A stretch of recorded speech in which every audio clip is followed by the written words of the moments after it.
बिस्मिल्लाहिर्रहमानिर्रहीम। अस्सलाम वालेकुम। कैसे हैं आप सब लोग? अल्लाह ताला आपको हमेशा खुश खुर्रम रखे। आज मैं आपके लिए लेकर आई हूँ कच्चे कीमे के करेले, जिसमें ये 1 कप तेल शामिल किया। तेल गर्म हो जाए तो उसमें करेले धो के डाल लें।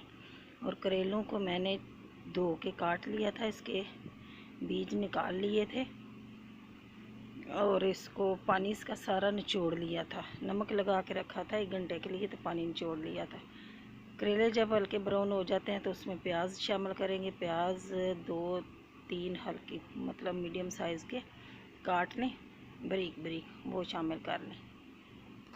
और प्याज को ब्राउन होने तक इनको थोड़ा फ्राई करना है, क्योंकि आज हम बनाएंगे खड़े मसाले वाला कीमा करेला। ये साबुत ही ढेर सारा लहसुन है छीला हुआ, ये शामिल करेंगे। लहसुन देसी लहसुन, मोटा भी लहसुन था लेकिन इसमें देसी लहसुन का बहुत अच्छा जायका आता है। और इसमें कोई भी चीज़ हम पीस के नहीं डालेंगे, कूट के नहीं डालेंगे, सब इसमें छीला हुआ मसाला खड़े मसाले इसमें डालेंगे।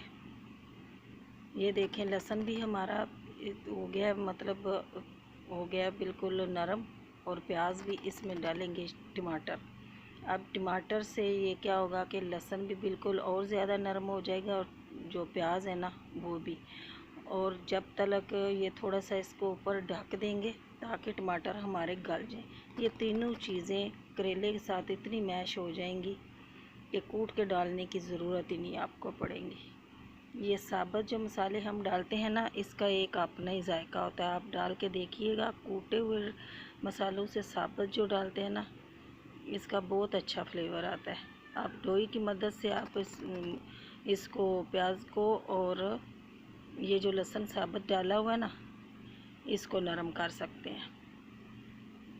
अब इसमें डालेंगे कच्चा कीमा। ये कीमे को कोई नहीं उबाला नहीं है, ये बिल्कुल बारीक कीमा।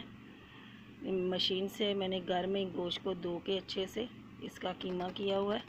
ये कीमा इसमें डालेंगे और ये सूखे मसाले इसमें डालेंगे, जिसमें लाल मिर्च पाउडर, नमक और हल्दी पाउडर, धनिया पाउडर। और नमक बिल्कुल थोड़ा डालना, क्योंकि करेले में हमने नमक लगाया हुआ है। ऐसा ना हो कि नमक ज़्यादा हो जाए। बिल्कुल बराए नाम नमक डालना, बाद में आप चख के डाल सकते हैं, लेकिन करेले में वैसे भी नमक कम ही हो तो सही होता है। ये देखें जी, ये देखें कीमा हमारा नरम हो चुका है और मसाले भी हमारे भून चुके हैं। अब इसको थोड़ा लोई की मदद से थोड़ा सा इसको मैश वैश कर लेंगे, ताकि जो हम मसाले हमारे इसमें में ना कि लहसुन वो मुंह में नहीं आए। और प्याज वगैरह टमाटर ये सारे तकरीबन हल हो चुके हैं। और थोड़े थोड़े आप इस तरीके से इसको लोई की मदद से थोड़े से हल कर लें,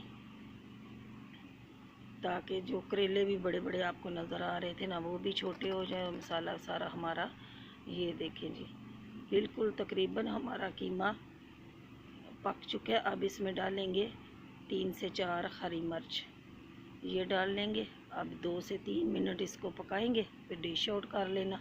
इतना आसान है और इतना मज़ेदार है कि करेले बिल्कुल आपको पता ही नहीं चलेगा कि करेले पकाए नहीं कि नहीं। दुआओं में याद रखना। अल्लाह हाफिज़।